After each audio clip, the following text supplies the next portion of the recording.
நம்முடைய காளிமலை ஆலயத்தினுடைய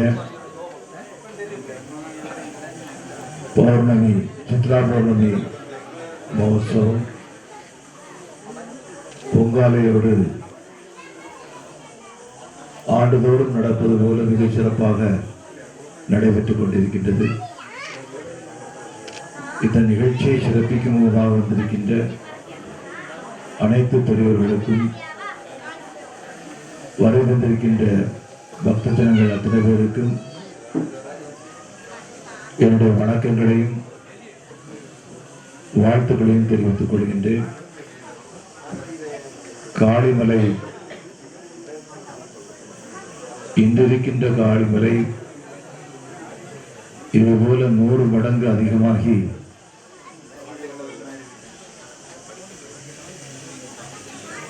வடக்கே இமயத்தில் எப்படி அன்னை சக்தி பவானியாக இருந்து கொண்டிருக்கின்றாளோ அதே போல இங்கே அன்னையினுடைய அருள்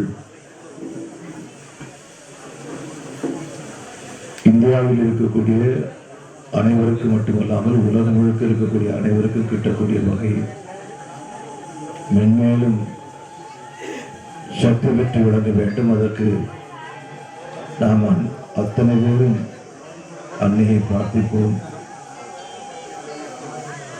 ஒவ்வொரு வருஷமும் நாம சொல்றது, வரக்கூடிய பக்தர்கள் மலையில ஏறது ரொம்ப கஷ்டப்படுறாங்க. குழந்தைகள், வயதான பெரியவர்கள் அவங்களாம் ரொம்ப ரொம்ப சிரமப்பட்டு இருக்கிறாங்க. நாம துவக்கிய அந்த பாதை, அந்த புதிய சாலை அமைக்கக்கூடிய பணி அப்படியே நின்றுக்கூடிய காரணத்தினால அதை உடனடியாக பூர்த்தி செய்து அடுத்த ஆண்டாவது வாகனங்கள் மேலே வரக்கூடிய அளவுக்கு பக்த ஜனங்கள் அதிக சிரமப்படாமல் அன்னையை தரிசிக்கக்கூடிய வகையிலும் அன்னை அருள் புரிய வேண்டும் என்று பிரார்த்திப்போம்.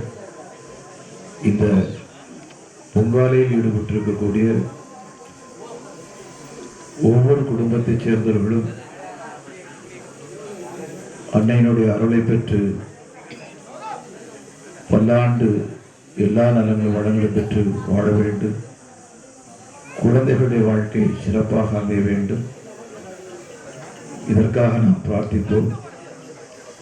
உலகத்தினுடைய மேன்மைக்காகவும் நலத்திற்காகவும் மனித இனம் அனைத்திற்கும் சிறப்பு சேர்க்கக்கூடிய வகையிலும் அன்னையினுடைய அருள் கிட்ட நாம் பிரார்த்திப்போம்.